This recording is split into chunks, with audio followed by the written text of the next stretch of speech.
no xadrez, e quem me passou esse contato foi o Marcelo Dre, que estava aqui conosco até agora há pouco, que é colega pessoal dele, né? A gente é amigo há muitos anos. Há muitos anos. E aí, bom, é um prazer ter você aqui. É um momento que na taça não pude estar também. É uma pena. Exato, para te receber. E aí a gente conversou um pouco sobre o que a gente poderia falar hoje, e a proposta dele foi pensar em ferramentas que a gente pode ter assim para fazer uma análise talvez holística, assim, olhando, pegando uma posição qualquer e vendo como é que a gente faz para estabelecer o que está acontecendo naquela posição, né? Uma coisa que está entre a tática e a estratégia, né, como você comentou comigo. Isso, exatamente. Mais ou menos isso mesmo. Então, se quiser talvez falar um pouco como é que é a tua história com o xadrez. Eu vou resumir para não ficar chato. Bom, eu jogo xadrez desde 12 anos de idade, certo? Não são muitos anos. A parte do xadrez que mais assim, me cativa, né? O que me pegou, talvez, tenha a adrenalina da competição. Né? Se ele perguntar para vamos jogar uma partida, provavelmente eu vou dizer não. Não me apetece muito jogar por jogar. Mas competir eu gosto e essa adrenalina é bem interessante. E também tem a aventura, né? De você ser desafiado. E eu acho que isso é uma outra característica do jogo, né? Você meio que se mergulha no desconhecido, né? Com as ferramentas que você tem, você tenta dar solução para os problemas que o adversário vai colocando. E aí o legal é que sempre vai ter alguém mais fraco que você e sempre vai ter alguém mais forte que você. Então, é uma luta para subir a escada, né? E a luta não acaba. Bom, já tive um bom ranking no Brasil, acho que fui em 10º na época, muito curto. Talvez uma colocação nem tão merecida assim, mas fui 10º, alguma coisa assim. Tenho um título internacional, sou mestre FIDE, que é uma das categorias que a Federação Internacional criou para titular, né? Aqui no Rio, quando eu era jovem, ganhei algumas provas juvenis. Enfim, não sei listar exatamente, né, as vitórias, mas enfim, foram muitas interessantes. Joguei alguns torneios do exterior, tive o prazer de enfrentar jogadores da elite, né, os profissionais. É um outro mundo, outro animal, né? Mas a convivência, a troca, né? Você eventualmente depois acaba a partida poder analisar, né? Isso é uma experiência e tanto, assim, foi muito rico, né? E impressionante. E então eu tive algumas experiências, assim, né? De estar frente a frente jogando com grandes mestres até, né, bem fortes. O xadrez mudou muito, né? Eu sou da era analógica, na minha cabeça ainda funciona analogicamente. A nova geração que nasceu com os computadores já joga um xadrez bem diferente por influência decisiva aí dos computadores, né? Não tem como a gente negar que a internet e o chip, né, a máquina, alterou profundamente, né, a maneira como o xadrez é jogado. Mas eu diria até que, assim, se eu puder dar um conselho, né, no nível que vocês estão, suponho que vocês estão assim no início, ou principiantes, ou no nível intermediário, né, alguns, né, eu diria que o computador hoje não é uma boa ferramenta para vocês, né? Assim, eu acho que muito menos as partidas de celular, né? Ficar o dia inteiro jogando no chess, né? No chess.com, se você pretende competir, né? Estou falando aqui de melhorar para eventualmente competir, sentir aquele tesão de ganhar, de perder, de sofrer, de ficar alegre, né?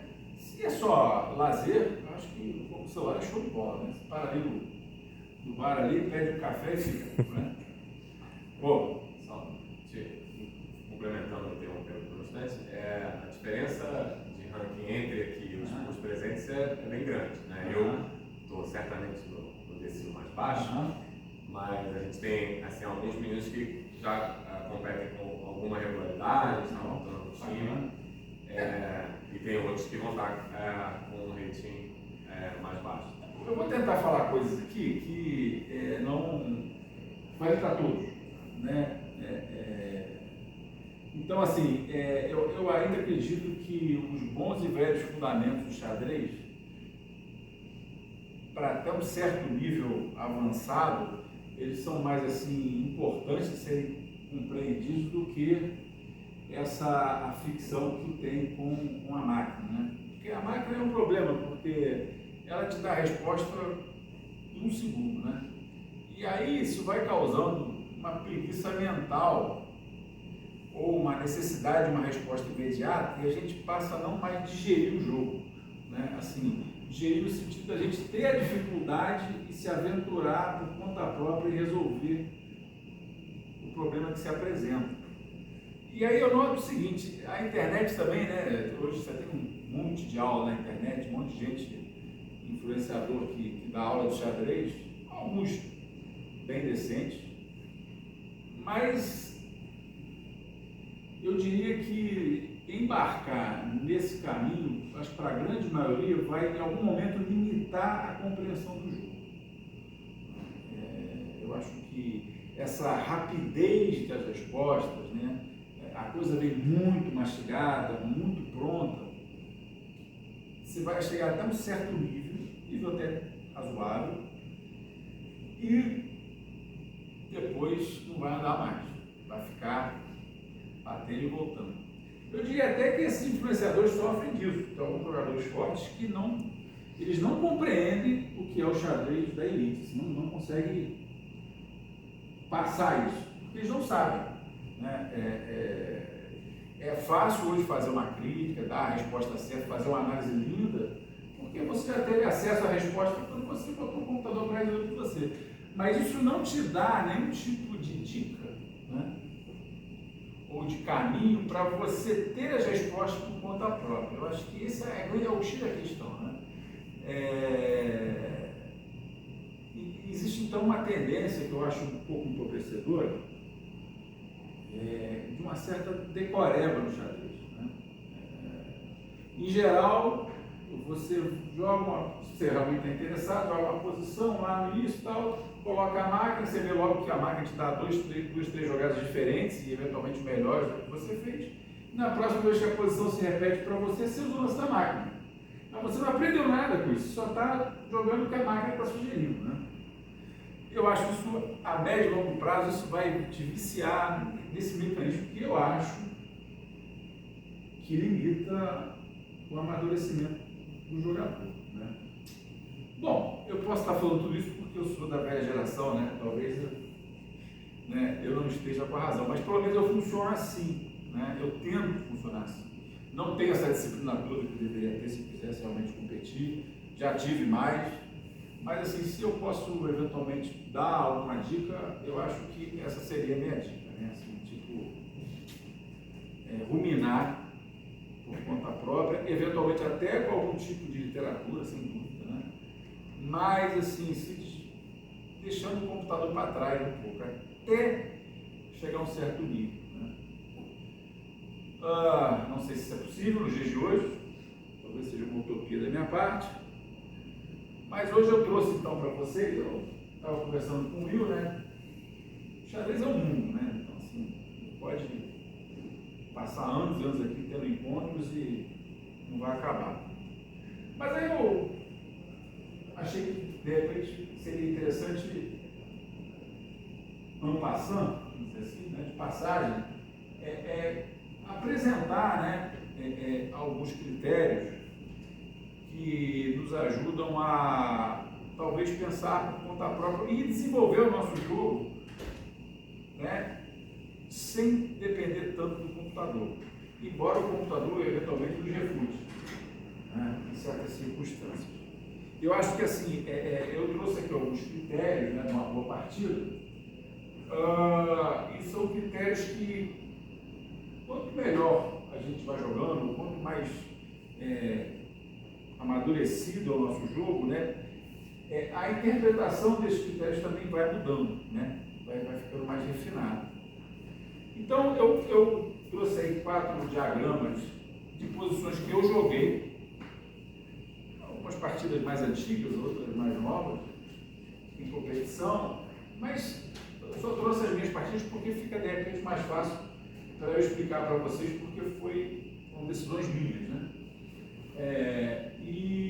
Mas eu queria passar essas partidas, esses momentos, né, por esses critérios, né, como se fosse um filtro, né, que vocês então aprendessem esses filtros que eu quero apresentar para vocês.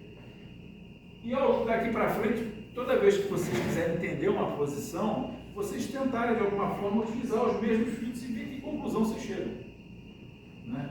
E basicamente são critérios de estratégia, né, que já existem há muito tempo e que são apresentados de formas parecidas como a que eu estou apresentando aqui, né? A literatura farta, até mais antiga, né? Por exemplo, coloca uma série de exercícios para vocês treinarem, né? Ou então dando exemplos de cada elemento da estratégia, né? Desde o Stein, lá no século XIX, o primeiro campeão do mundo, né, que ele escreveu, né, quais são os fundamentos da estratégia, e depois isso foi sendo burilado, né, durante o século XX, com algumas alterações, algumas melhorias, né, mas o esqueleto é muito parecido. E eu coloquei aqui no quadro, né, então, os filtros, vamos dizer assim, os filtros estratégicos, para a gente avaliar uma posição. Isso é para qualquer nível, tá? É claro, vai jogando melhor, você vai calculando melhor. Vai jogando melhor, você conhece mais as suas aberturas. Vai jogando melhor, as suas avaliações melhoram, ficam mais, né, interessantes. E a ideia desses critérios é que ao final você vai ter um esboço, né, uma fotografia, eventualmente da posição, que vai te orientar a sua escolha das jogadas. Quer dizer, você sabe o que você está fazendo, qual plano você vai adotar. Esse é o objetivo dos critérios estratégicos, né? Dar uma posição para onde esse negócio está indo. Então você está andando no salão, seu colega está jogando lá uma partida difícil, você quer entender o que está acontecendo. Os critérios são esses para você fazer um diagnóstico, vamos dizer assim. E quanto mais você faz exercício, né, e vai estudando a partir de bons jogadores, né, você acaba aprimorando, né, isso aí. Né? Você fica até automático. Né? Você pega os jogadores top. O Carlos outro dia estava explicando a partida dele, é impressionante, ele acha tudo normal. Né? A rapidez com que ele avalia tudo, né? Mas não é aquele. Né? Eu falei, pô, é difícil até explicar, né? Porque as pessoas que sabem nem têm a didática ou não entendem o quanto é difícil aquilo que elas estão automaticamente fazendo. Então aqui são 6 critérios, talvez um outro autor, uma outra pessoa vá acrescentar mais coisas de outra forma, mas assim, em geral, a gente pode resumir, né, uma avaliação estratégica, né, usando esses critérios. Eu vou só ler aqui, mas não vou entrar em detalhes, a gente pega o diagrama e tenta brincar, né? Bom, minha posição é boa ou minha posição é ruim, né? Estou em vantagem ou estou em desvantagem? Como eu, de alguma forma, né, descubro, né, o que está acontecendo. Então, o primeiro critério, óbvio, né? Veja bem, embora tenha 1 a 6 aqui, não existe hierarquia, tá? Eu só listei. Podia inverter a ordem, porque não é isso que importa. Bom, critério que eu coloquei aqui, material, né? Você vai estar jogando os dois ali, eu posso chegar ali e vamos ver quem está melhor, né? Somar as peças, né? Tem alguém com vantagem de peão, vantagem de peça. Então, isso aqui, uma partida bem jogada, em geral, equilibrada, as peças tendem a ser, né, mesma quantidade de peças para cada um. Ninguém perdeu material à toa. A não ser que você tenha uma compensação, né? Mas assim, você vai ver quantas peças tem em cada lado. Esse é o primeiro critério. Se estiver faltando peça para um lado, registra, porque isso é um critério importante. Ou seja, se trocar todas as peças, o lado que tem peça a mais, né, vai se impor. Então, material é um critério importante. Segundo critério que eu coloquei aqui, desenvolvimento das peças, né? Tem alguém na frente, começando a partida, normalmente mais evidente no início da partida, né? Dados os movimentos iniciais, ou, né, dado que eu estou enxergando, né? Quem está na frente do desenvolvimento, né? Tem alguma diferença gritante entre um e outro? Né? E aqui eu coloquei posição aberta ou fechada porque é o seguinte: se alguém tem vantagem de desenvolvimento, ou seja, já saiu umas peças com muita rapidez e o adversário ficou para trás, se for uma posição aberta, ou seja, colunas e diagonais mais livres, a partida começa com 32 peças, né? 16 para cada lado. A tendência do jogo é que as peças sejam eliminadas, sejam trocadas, né? Ou seja, a posição naturalmente vai se abrir. Mas há posições que se abrem mais rapidamente do que outras, né? E nesse caso, o desenvolvimento de peças é fundamental. Se você está muito avançado no desenvolvimento das peças, o seu adversário, a posição for aberta, né? Abre o olho que aí vai ter coisa. Agora, se você está numa posição fechada, ou seja, os peões não foram trocados, não tem nenhuma diagonal grande aberta, ou nenhuma coluna aberta, né? Talvez, mesmo que alguém tenha vantagem de desenvolvimento, essa vantagem não seja decisiva ou importante, porque a posição é fechada, você não tem muito o que explorar a princípio com esse desenvolvimento das peças, com essa vantagem. Esse é outro critério importante. A gente vai ver aí, né? Bom, critério 3, segurança dos reis, né? Você pode estar lindo e maravilhoso, todas as peças em casa interessantes. Se o rei estiver escancarado, você está com problema. Então, reis seguros, tem que olhar, né? Se o rei está bem protegido, normalmente você já fez o bote. Se ele não fez o bote, né, tem que prestar atenção, o rei não rocou. Isso é uma questão ou não é? Os peões que defendem o roque, né? Mexeu muito, né? Mexeu consistentemente ou mexeu de qualquer jeito, né? Vai enfraquecer a posição do rei. Então, isso é importante. Bom, já contei esses 3. Eu vou pular o 4. Já volto nele. Não vou lá porque o 4 e o 5 são parecidos. 4. Estrutura de peões. Isso é fundamental. Talvez seja as coisas mais importantes, né? Qual é a configuração dos peões durante a partida, né? Como é que eles estão colocados, né? Qual é o desenho da estrutura de peões? A estrutura é a cadeia toda, né? Para cada abertura, para cada tipo de abertura, vai surgir uma estrutura de peões típica. Então, se você vai jogar, joga siciliano, não sei qual abertura você joga, de pretas. Caro-Kann. Ele joga Caro-Kann.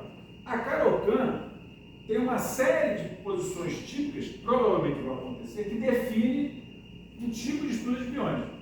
E para cada estrutura de peões, você tem a colocação das peças, né? Então, assim, entender a estrutura de peões é chave para jogar bem a abertura, por exemplo, né? Olha, então, às vezes você quer estudar a abertura, você não tem que estudar os lances da abertura que o livro está mandando você fazer. Você tem que entender, dada a configuração de peões que aquela abertura vai proporcionar, o que eu faço com as minhas peças?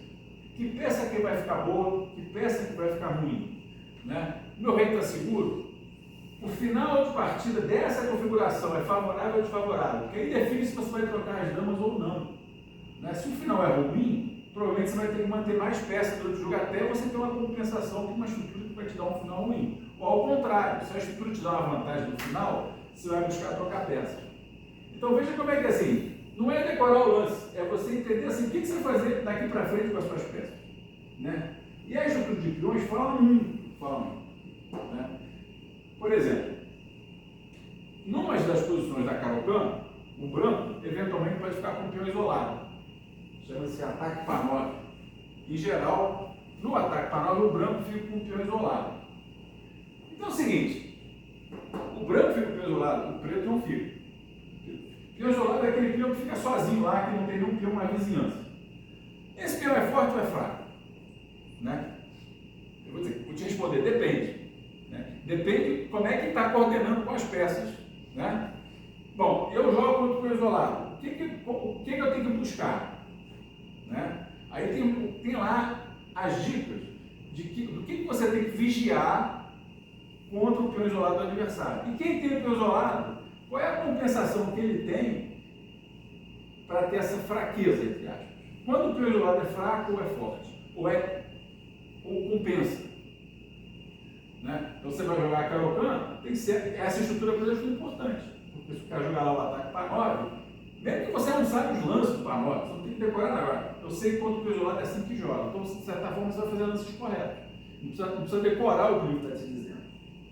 Peão passado. Tem peão passado? Peão passado é um peão que não tem ninguém que bloqueie ele, né? E os peões do adversário da adjacência já foram eliminados. Ele é livre para fazer dano. Né? No final de partida, o peão passado, final de reis, por exemplo, o peão passado não entrou. Mesmo que seja a mesma quantidade de peões para cada lado. Né? O peão passado é capaz de prender uma peça do adversário, enquanto que a sua fica ativa. Né? Aí então, você tem que avaliar. Alguém tem peão passado? Esse peão passado é perigoso ou não é? Ilhas de peões, né? Quantas ilhas tem na minha estrutura? Ou seja, né? 2 e 3, 3 e 4, né? Dada a abertura que você joga, você cria ilhas de peões. Né? Quanto menos ilhas, em tese, é mais saudável. Agora, é inevitável que você tenha ilhas de peões. Né? O jogo não dá para você fazer só o que você quer. E o centro? Né? Domina o centro, não tem peões centrais ou não tem peões centrais? Na Caro-Kann, o branco tem mais peões centralizados, o peão em D4, o peão em D4 contra o peão de C6. Né? Então, o peão de D4 contra o peão de C6. Né? Então, o branco tem mais espaço, está mais centralizado. Então, o domínio do centro é sempre importante, né? Porque é o coração do tabuleiro. Não é decisivo, mas é importante fazer parte da leitura estratégica. Né? Bom, dado que a estrutura de peões fala um monte de coisa, o que as peças têm a ver com isso? Aí a gente entra na coordenação das peças. Né? Como é que as peças colaboram, dada a tua estrutura de peões? Né? Coluna aberta, quem domina? Aqui tem. Essa coluna é importante? O jogo está acontecendo? Tem alguém que domina a coluna ou a gente vai trocar normalmente as torres na coluna? Se vai trocar as torres na coluna, já podemos pensar que tipo de final de partido nós vamos ter. Vai trocar peças nessa coluna. A coluna é aberta ou é semi-aberta? Quem joga siciliana aqui, por exemplo, né? Quando o branco joga lá, abre o jogo, a coluna C é uma coluna semi-aberta para o preto. É a base do contra-ataque das pretas. Né? O branco fica com o centro, fica com o cavalo centralizado lá e o contra-ataque vem na coluna C, do preto. Né? O branco fica com a coluna semi-aberta D, né? E o preto fica com a C. Né? A C é uma abertura agressiva, porque em geral o branco coloca grande, segurança dos reis, e o preto coloca pequeno. Né? Aí a coluna C vai na cara do rei. A coluna C é aberta para o preto, não é aberta para o branco. E aí, por isso que a defesa é muito utilizada, porque o pessoal quer ganhar de preto, joga siciliano. Também pode perder também, né? Claro. Mas você vê que tem um desequilíbrio aí da própria abertura. Na Caro-Kann, em geral, na Caro-Kann, a coluna D se abre para o preto. Fica semi-aberta para o preto, né? Não, fica semi-aberto... D4, cavalo né? E o branco fica mais centralizado, né? Mas a coluna C está fechada, o que abre é a D. Ou seja, para cada abertura acontece alguma coisa com isso. Então aqui, tem alguma peça mal colocada? Tem uma famosa partida Kasparov-Karpov, no 1,87 m. Seria um excelente exemplo. Não dá para dar exemplo de tudo. Que o Kasparov deixa o Karpov deixa um cavalo em A5. Né? partida inteira o cavalo dorme em A5, o Kasparov vai dar marcha na do rei. E o cavalo morre em A5, praticamente. Né? Uma peça mal colocada, a partida toda vai para o saco. Em alto nível, claro. Né? Falando aqui, xadrez preciso. Espaço, vantagem de espaço é uma vantagem importante. Por quê? Porque você, com mais espaço, você coloca as peças em melhores casos que seus adversários, está menos restrito. Né? É decisivo? Tudo depende, mas é um critério. Vantagem de espaço conta. Né? Domínio do centro. Alguém domina o centro? Alguém dominar o centro é importante. Né? Na Caro-Kann, quando o cara avança, o peão para E5, né? O branco está dominando o centro e o preto está contra-atacando. Né? Então, esses critérios aqui casam com os peões, peças e peões conversando. Né? E aqui o último, que é o mais, que deixa o xadrez mais difícil, é a questão do timing, do tempo. Parte das vantagens e desvantagens que eu apresentei aqui, elas têm uma duração. Por exemplo, uma peça mal colocada, ela pode ficar mal colocada por 2 ou 3 ou 4 jogadas, depois o cara coloca ela em jogo. Então você tem uma vantagem temporária. Se você consegue fazer alguma coisa com isso ou não, é a maestria. Né? E esses critérios, assim, dependendo da posição, cada critério desse vai ter mais ou menos importância. E mesmo, por exemplo, supor que vantagem de espaço. A vantagem de espaço, ela só serve se você transformar ela em outra coisa mais concreta. Se você continuar jogando e nada acontecer, ela desaparece. Você vai trocando peças e a vantagem de espaço não diz nada. Você já trocou as peças, então... A mesma coisa com o rei. Rei seguro, o rei está escancarado. Dama, torre, tudo em cima. Se essas peças desaparecem no jogo, o rei... Aliás, no final de partida, o rei vai para o jogo. O rei vai ter mais peças ameaçando ele vai jogar. Né? Então, um rei inseguro, ele tem um prazo de duração para estar inseguro. Se nessa janela você dá mate, show de bola, você aproveitou. Se você não aproveitou, o rei deixa de estar inseguro e passa a fazer parte do jogo. Então, os critérios, a importância de cada critério por posição varia de acordo com o tempo. Né? E aí, algumas coisas são estruturais e outras são dinâmicas. Isso aqui dura mais tempo, o problema dura mais tempo, a vantagem dura mais tempo. E o dinamismo, que é mais rápido, é a janela de oportunidade. Né? Tudo tem duração. Né? Antigamente se achava, falava assim, estrutura, a partida inteira o treco vai ficar ruim. Não. Né? A duração aqui é maior, por isso que a gente chama de estrutural, e a duração aqui é menor. Né? Então você sentir o momento que está rolando é muito importante. Né? E com o tempo a hierarquia vai mudando. O que era um problema, rei seguro, passa a pode ser uma virtude. O rei acaba jogando mais rápido que o rei adversário que estava escondido, num final de partida, por exemplo. Então o problema do time é que bagunça os critérios. Você está sempre que atualizando o critério para você não ficar com a memória de algo que já aconteceu e já não está mais refletindo no tabuleiro. Né? O tabuleiro ele atualiza, porque cada jogada atualiza um pouquinho cada um desses critérios aqui que você está usando.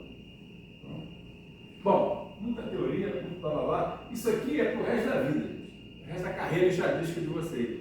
Então, se quiser melhorar, isso aqui tem que melhorar demais. Isso aqui é que define a tua, né, sutileza como jogo, né?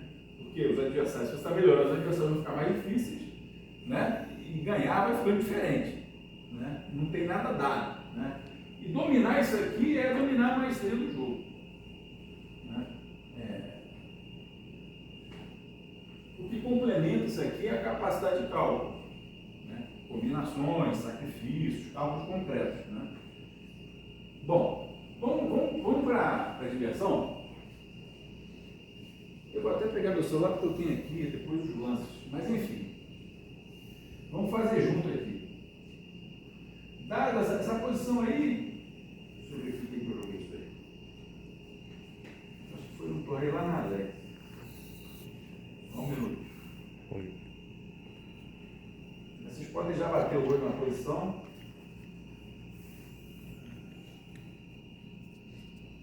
Isso. Nessa posição eu estou de pretas. Bom, vamos lá, usando os critérios aqui, né? Material. Qual é a matemática aí? Quem é bom de matemática?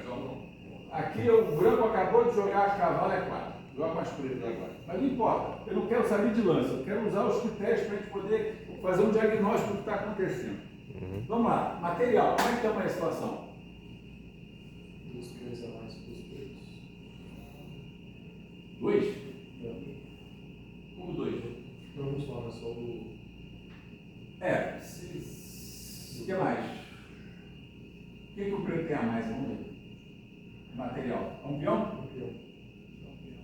Todo mundo viu, não? Todo mundo levou de matemática aqui? Hã? Então, ó. 1, 2, 3, 4, 5, 6. 1, 2, 3, 4, 5, 6, 7. E o resto das peças, como é que é? Igual, inclusive o tipo de peça no jogo, né? Cavalo, cavalo, bicho casa branca, bicho casa branca. Né? Então, o preto tem um peão a mais.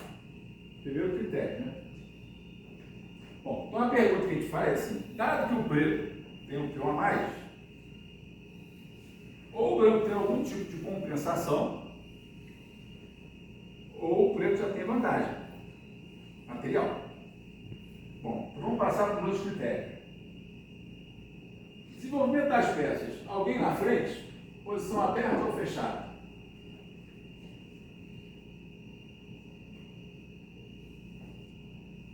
Gente, fale alguma coisa, porque eu sou capaz de opinar nada disso, tá? Não, pode ser arriscado. Não precisa ter a resposta certa, é negócio é pensar. Parece que está fechado, né? Com os peão meio e trabalhando no desenvolvimento direto. O que mais? Eu acho que está avançado, porque o preto fez um V, né, basicamente. Quem está avançado? O preto. Por causa desse peão em si. Mas quantas peças do preto estão em jogo e quantas peças do branco estão prontas para jogar? Assim, Isso é um argumento. tem algo que você assim, claramente define? Não? Assim, tem alguma peça... Que peças do preto não estão jogando? Torre em F. Torre de F? Esse cavalo em E não tá muito grande coisa. Eu acho que Torre em A. nas torres de A eu prefiro a torre branca. Tem mais para você. Porque está com a bula aberta, né? A gente pode dizer então que das peças brancas, a torre de F1 ainda não entrou em jogo. A branca. Né? A torre do rei. Né? Talvez a peça que ainda não está no jogo. Né? E no caso do preto, a gente pode dizer que a torre de F8 também não está jogando. O cavalo em E7 ele está na série, mas ele olha casas importantes. O cavalo ele está mirando nessas duas casas de bloqueio. Né? Então, o cavalo tem um futuro promissor aí, porque em algum momento ele vai pular para uma casa daquela ali. Mas a torre de F8 não está defendendo o peão? Mas o peão está atacado, né? O peão não existe uma ameaça concreta no peão de F7. Né? Eu quero sair com as minhas peças e explorar esse peão mais que eu tenho. O branco talvez tenha que buscar um ataque na ala do rei para poder compensar esse peão a menos que ele perdeu, sacrificou esse peão a menos. Né? Só que parece assim, olhando assim superficialmente, que não está claro como é que esse ataque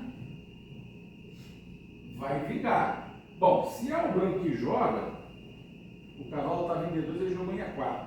Provavelmente está com a ideia de jogar cavalo em G5, né? Com cavalo em G5, a dama coordena para dar mate. Né? Ele vai obrigar o preto a mexer o peão do roque, que gera uma pequena fraqueza. Né? Então ele está tentando criar jogo em cima dessa atividade momentânea. Né? Porque está com o peão mesmo, né? Material. Né? Agora, vantagem de desenvolvimento, se o branco tiver, é pequena, né? Na verdade, é o que ele falou, a torre de A1 está jogando porque perdeu o peão de A. Né? Então ela joga automaticamente, mas é um peão mesmo. Bom, estrutura de peões. O que a gente pode falar da estrutura de peões? Pode dizer que o branco tem os peões, tem uma ilha, né? Ou melhor, uma cadeia única. Porque todos os peões aqui são, né, coligados, né? E o preto tem duas, mas isso não parece ser muito relevante também. Isso não está. Me parece que a partida, o que foca na partida, o que está aparecendo cada vez que a gente olha, é que o que está diferenciando a partida da outra é que se um tem um peão a mais. E o branco tem que arrumar uma compensação por esse peão. Uma das ideias do branco também, com o cavalo em E4, é enfiar o cavalo em D6, né? Para incomodar o branco ali, o cavalo bem no campo do preto, né? O cavalo está protegido pelo peão de D6, porque é 5, né? Mas eu não posso, ninguém tem problema de peão aí, de um peão fraco, um peão isolado, né? Agora, o preto tem um peão passado, né? Esse peão a mais que o preto tem aqui, ele está livre e já está apoiado pela torre dia 8. De repente não precisa nem entrar em jogo, ele já está jogando para apoiar o peão. É verdade. Outro ponto positivo para o preto. Então, o bicho está numa excelente casa de D5, casa de bloqueio. A melhor peça do branco qual é? Cavalo de E4. Centralizado, lindo, maravilhoso, ameaçando entrar ou em D6, ou em G5, para ajudar a dona da mate, ou em C5. Né? Excelentes casas para o cavalo. Casas pretas, ou seja, eu tenho um bicho de casa branca. Quando o cavalo entrar numa casa preta, só o outro cavalo pode tirar ele. Porque eu não tenho mais o bicho de casa preta. O preto não tem mais o bicho de casa preta. Né? Então o branco está se esticando aí para conseguir um contra-jogo, porque perdeu um peão. Se o preto não tivesse esse peão, se esse peão desaparecesse, né, aí a situação melhoraria demais para o branco. Né? Porque está tudo jogando, a atitude de peões é sólida, né? O rei, vamos para o rei. A gente pulou o rei, né? Tem algum rei mal aí nessa história, não? Não. Não, né? Está todo mundo bonitinho, rocado. Então, assim, o problema é que o preto tem um peão a mais. Né? Ou seja, ele perdeu, ele sacrificou um peão lá atrás, buscando uma compensação, um ataque que não, até agora não apareceu. E joga com as pretas. O importante é o time. Né? Se é o branco, cavalo D6, cavalo C5, podia dar uma complicaçãozinha. Mas é o preto que joga. Né? Então, momento do jogo. Existe uma ameaça no ar. Cavalo G5, cavalo D6, cavalo C5 do branco. Nesse momento, como é que a gente faz essa aí? Tem como? Eu posso fazer, imagina. Então, qual é a decisão que eu tomei? Bom, já que a peça mais importante do... Tá claro aí, gente? Assim, tipo, tem algum mistério que eu falei? Tem alguma coisa que não está claro, que ficou esquisito, não? Tá claro. Vocês não alcançam? De boa. Então, isso tudo que a gente fez aqui agora me ajudou a orientar a escolha das minhas jogadas daqui para frente. Eu preciso eliminar as peças ativas do adversário e fazer o meu peão a mais andar para frente. Né? Então, nesse momento, Will, o que o preto fez? Bicho toma cavalo.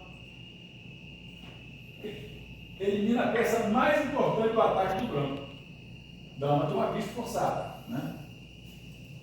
E aí, quando eu faço essa troca, olha que beleza.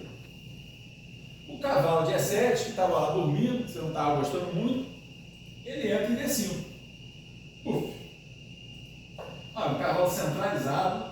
Melhor, numa casa que ele está intocável. Por quê? Porque o peão que poderia expulsá-lo já está na quinta. O peão de E já está na quinta, já passou. E o peão de C está bloqueado. Então o cavalo é rei. O cavalo no centro é espetáculo, é mais intocável. E eu troquei mais um par de peças, ou seja, está escasseando o número de peças no tabuleiro.